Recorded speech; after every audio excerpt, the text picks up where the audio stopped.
It's great to have you join us in another edition of Capital Market Live on Channels Television. I'm Ladi Williams. What's the last one for the month of April? Let's begin the show with a quick review of major global stock markets performance at the end of the week. We see major bourses around the globe ended Friday's trading session mostly in the green as traders assessed major data out of the U.S. And Wall Street stocks jumped on Friday. The S&P 500, we see that was up by 1.02%.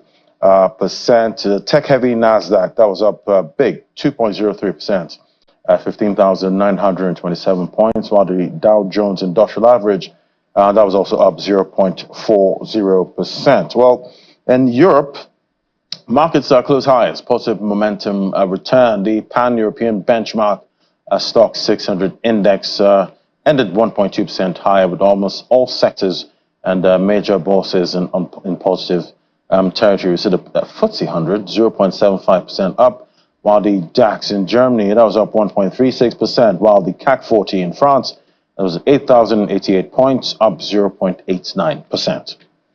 And across Japan, they see the yen slid over 156 points against the US dollar on Friday after Bank of Japan left its benchmark interest rates unchanged. The Nikkei was up 0.81%, while the Shanghai Composite stayed unchanged, while the Hang Seng Index was up 2.12% to close on Friday. And back at the NASD OTC securities markets, performance ended the week positive. The index was up by 4.25% week to date. At the same time, the volume of securities traded this week was up by 10% to 3,607.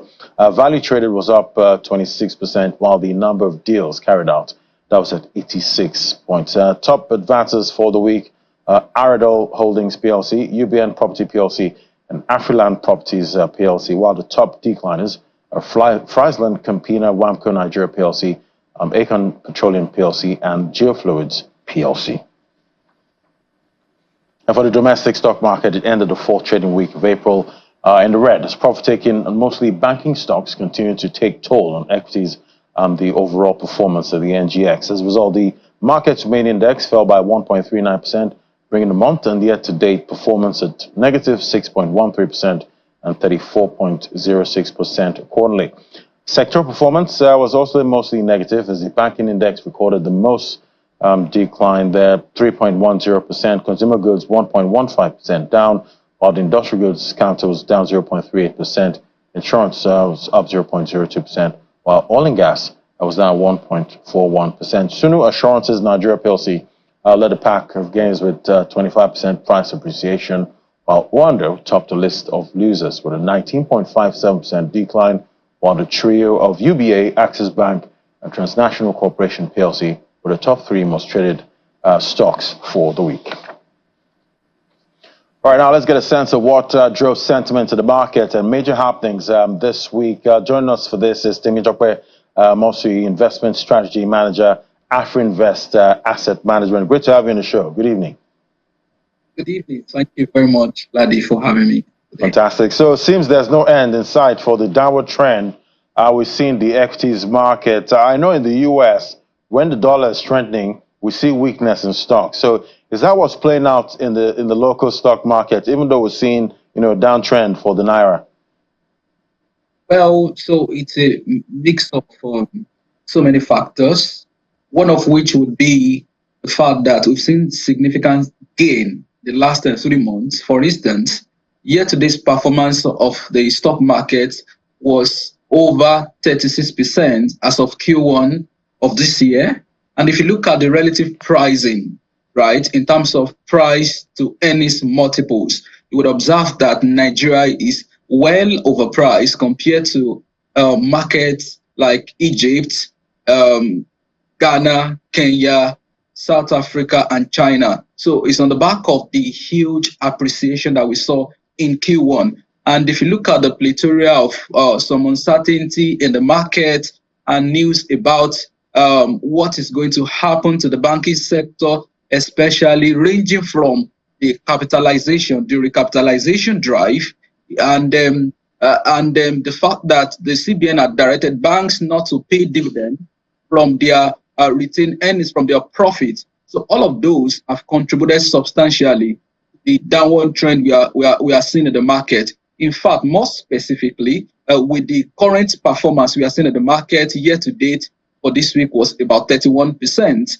And if you look at the performance on a weekly basis, right, or quarter to date performance, month to date performance, you would observe that the market, Nigeria Stock Exchange, has gone down by about 6%, while banking sector alone had declined by over 25%. So one can say that among other factors that have affected other sectors of the market, banking sector has been on the front burner when it comes to the depreciation of prices. So, well, when we talk about currency, I believe that some investors may be taking profit, because if you have done 36%, inflation is just 33%. I know that for specific stocks, a number of investors would have done more than 50, 17, and 100%. So I think it's just a very good time for investors to begin to take profit. And then for strategic investors, they'll find opportunity going forward. But lastly, you all know that when interest rate is high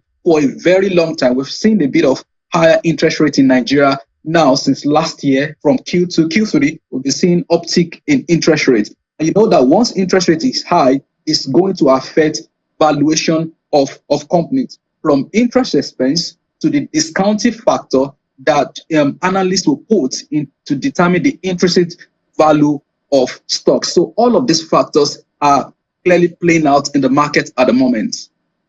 And looking at investors, maybe are still invested at this time, do you think if you've not taken profit from the last top, is this still a good time to take profit, even though maybe you're in profit but you're down from the high?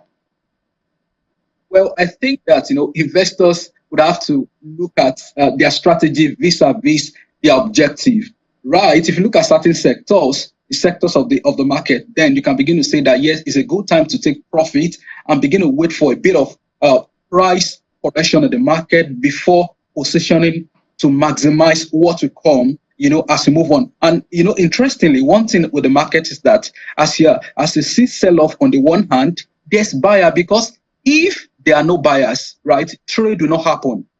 Because you're seeing that people are selling off, some people are buying, which means that there are opportunities in the market. For instance, we believe that what is currently happening to the banking sector could provide a new opportunities for investors. We understand that if banks are adopting some kind of public offer, right, it could affect their performance in terms of the dilution of their shares. But then it will give them more room, a bigger balance sheet to play in the financial space. In addition to that, for medium to small financial institutions that are targets for acquisition, institutions or companies are largely acquired at premium. So investors might begin to look at opportunity in institutions that are susceptible to acquisition, because once they are acquired, investors will benefit from the premium, because whatever the premium could be as high as 20, 30, or 40%. So all of this strategic move will determine how investors will begin to position. So which is why I had to explain clearly that what we are seeing is peculiar to the banking sector. And as we are seeing sellers in the market, there are buyers. If there are no buyers, you will not see those trade. The huge level of trade, which you have reported earlier that volume and the value of activity surge substantially, which means that people are also buying aggressively as some are selling, amidst the kind of bearish sentiment in the market. And with this, bearish sentiment we're seeing at this time, what do you think could be that catalyst to switch it to a bullish sentiment? So I think that one factor would be a sustained appreciation of the Naira. For the last 1 week, about a few days ago, we saw a bit of depreciation, which followed more than 3 weeks of major appreciation of the Naira. So I think, but on Friday, we saw a bit of appreciation in the market. So I think that for foreign investors that have done some carry trade, so carry trade is when they have converted their currency into Naira. And what will make them benefit from the market is if price of Naira, increases. And what I mean by that is if Naira, if there's appreciation of the Naira, it gives them more confidence that yes, their opportunities in this market. So I want to believe that what happened last week was just a one-off. So a sustained appreciation of the Naira is quite central to to opportunities in the equities market. In addition to that, investors begin to watch numbers that will be coming in from capital importation, because the last number we saw was in Q4, and the number was very instructive, particularly for Q4. If you look at those numbers across the three components: foreign direct investment, foreign portfolio investment, on quarter-on-quarter basis and year-on-year basis, you will see positive performance. However, if you look at the year altogether, the total capital inflow was not as much as 2022, but then the Q4 of last year was very instructive. So investors begin to look at these numbers. They will look at what is happening to our foreign reserves. That is on the part of foreign investors. And local investors, they are, some are strategic investors, and some are largely of bandwagon, because they want to. So the strategic investors that will spot opportunities in the market once we see a bit of improvement on the macroeconomic condition. For instance, the CBN is already looking at inflation peaking in May. So once that happens, that will provide opportunity for strategic investors. And as we begin to see strategic investors taking position in stocks, the bandwagon, or mostly retail investors, would also provide some support for the kind of rally we want to see in the market. So by and large, for foreign investors, there has to be improvement on exchange rates. And for local investors, the macroeconomic condition must improve. And that does not mean that if you study the market at the moment, you will not find pockets of opportunities, because irrespective of the negative sentiment in the equities market, there are always opportunities when you look, beyond the casual glance, when you look beyond the broad index. Some stocks still have or hold opportunity for investors that are able to pay attention to those little details of opportunities. Right. Talking about the Naira at this time, do you see this downtrend continuing in the short to medium term? Or do you see maybe next week we might see more some kind of strengthening for the Naira? I believe that we are seeing, for instance, we check last week, to be precise, towards the tail end of this week, to be precise, the declining trend of the foreign reserves has turned the curve slightly. That may portend that some new inflows have come into the reserves, and that will provide a bit of support for the foreign exchange market. And I also observed that on Friday, if you compare the NAFEM market to the parallel market, it seems to be a bit higher. So I believe that this current level, the current the negative sentiment at the FS market may not be sustained, because we are now getting an impression from the CBN that suggests that they are up to this, that the official market to be allowed to reflect the parallel market rate. And I like something very interesting that is done at the NAFEM window. At every point in time, you will find a situation where NAFEM official rate is higher than the parallel market, and that is suggestive. It just shows that the Monetary Policy Authority is trying to ensure that exchange rate is properly anchored. And you can never allow a situation where there's going to be a massive surge in the price of dollars. So I believe that with improvement in reserves, and the fact that a couple of carry are now in the money, with improvement in reserves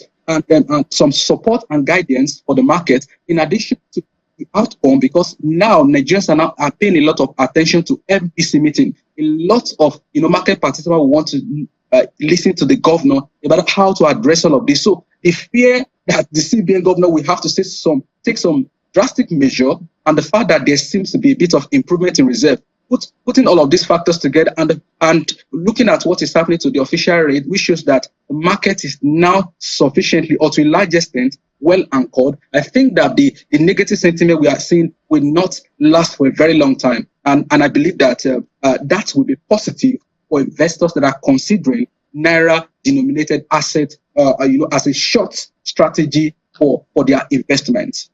All right, let's look at a recent statement out of the CBN from the acting director, banking supervision, and he did say the CBN is choosing to fight galloping inflation against high unemployment. So I'd like to get your thoughts on this strategy at this point, because we know the two mandates there, stable prices and full employment. But I'll get your response on that right after this break. That's to the moment. Do stay with us. This is Capital Market.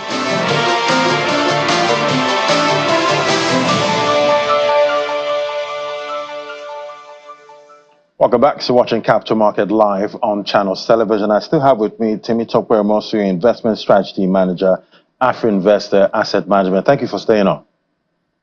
Thank you. All right, so before the break, we're talking about the CBN prioritizing, tackling, inflation at this time against, unemployment, tackling the unemployment, rising unemployment rate we see at this time. Talk to me about this strategy. Is there a way we can actually, tackle inflation at the same time, try and keep eyes on rising unemployment? Right. Thank you very much, Ladi. It's a very complex job for the CBN at this moment because, for every policy, you have trade-off. And I believe that the CBN is actually caught between the devil and the blue sea, because if you want to keep interest rates high, then it's going to take a toll on the private sector because they'll be crowded out. You'll find it difficult to issue commercial paper and all sorts of funding more efficiently. So that is a challenge. I think that at this point, this is where it is critical for the fiscal authority to provide adequate support for the real sector of the economy, so that while monetary policy authority is focusing on the key mandate, it is not just new, it's across the board in the US, UK, Canada, and other economies. The focus of the monetary policy authority is price stability. And it is always known everywhere that the unintended consequences of that action is high unemployment, even though we have seen a bit of counterintuition in the US, where inflation has moderated substantially and the labor market seems to have been growing astronomically, and thanks to the government, the fiscal policy. So we need the same measure in Nigeria, such that when the CBN is trying to rein in on inflation, the private sector is afloat and they are able to absorb, they are able to absorb more people in the labor market. And sadly, Ladi, if they don't address what is happening in the labor market, if they want to push the can down the road by holding on interest rates without, so as not to impact the real sector negatively, it will still backfire, because if you don't address inflation, companies will suffer.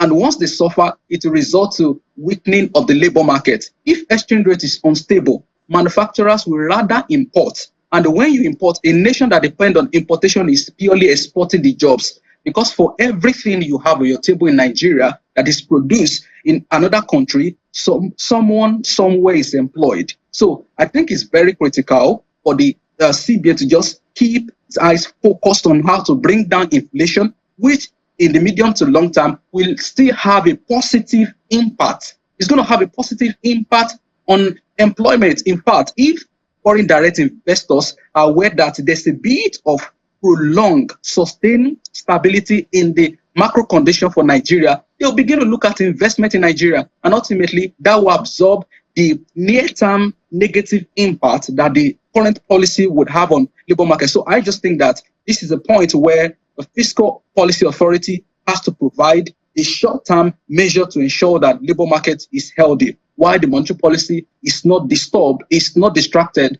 from focusing on how prices would be stable and is going to be sustained for a long time. Right. I guess taming inflation, rising inflation at this time will have a domino effect for the economy going forward. But let's look at some other data that's out now. See foreign portfolio investments in Nigeria's stock market. The local bourse, that surged to about 93 billion naira. That's in the first quarter of 2024. That's about 415% increase from the same time frame in 2023. So is FPI, is it back, in the equities markets as foreign portfolio investment? I think they're back, Ladi, because if you look at what has happened to Naira just last month, right? In fact, from the peak of February, when we saw 1,008, 1,009 Naira to a dollar, and the current level, even as of Friday, we still saw 130. So if you look at that margin, carry trade in Nigeria, if you have converted your dollar to Naira, you would have gained at least 30 to 50%. You couldn't have gotten that if you have invested in US Treasury. And you're likely not going to get that if you had just selected, if you had invested in some indices in the US. So, one thing with investors, market advertises itself. So once they find that find out that there are policies around this market, and the policies are supportive of investors. Money will come in, and like you have reported, those numbers are very, they are very substantial. In fact, compared to what we saw towards the tail end of last year, in March, the contribution of foreign investors to the equities market was around 18%, close to 18%, compared to less than 10% that we saw last year. So it shows that investors are only looking for where to get the best return. The investors are really not so emotional about any country. They look at your macro condition, interest rate, what is happening to the return, and what is happening to the expected interest rate. So if some investors are also looking at what is happening at the moment, on Friday, exchange rate closed at around the 1314 level. So if the expectation is that it will appreciate to 1,000, investors will begin to consider that, because once it appreciates, they make more money just on exchange rate. So all of these factors shows that there might be some renewed interest in the market, and we can begin to see in interest even in the banking sector. Like I mentioned, the capitalization will put a lot of money into the system, which means that they will have more assets to increase their earnings. More earnings means more the EPS will be better, the earning per shares, and and it means that profit that will go to this investor in form of dividend would also be quite substantial within the next 1 to 2 years. So all of these factors seem to be very, very positive for the market. So if going to, once we get the importation number for Q1, all of this will reflect the positive sentiment for the Nigeria equities market. All right, definitely. Be looking out for that data. Baron, thank you so much for coming on. Temitope Moshu, Investment Strategy Manager, AfriInvest Asset Management. Thank you. Thank you, Ladi. All right, we'll take a breather now. Capital Market will be back in a moment.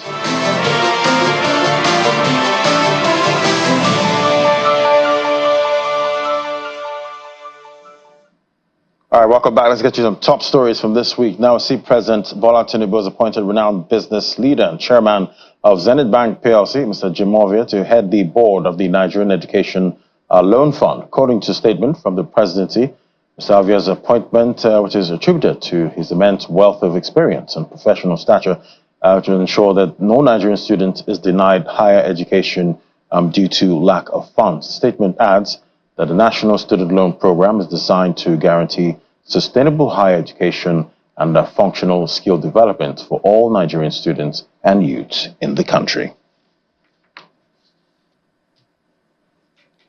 Well, that's the show today. Thank you so much for watching. You can watch us again on our YouTube channel. You can also visit www.channelstv.com for more updates. From me and the team right here at Channels HQ, it's bye for now.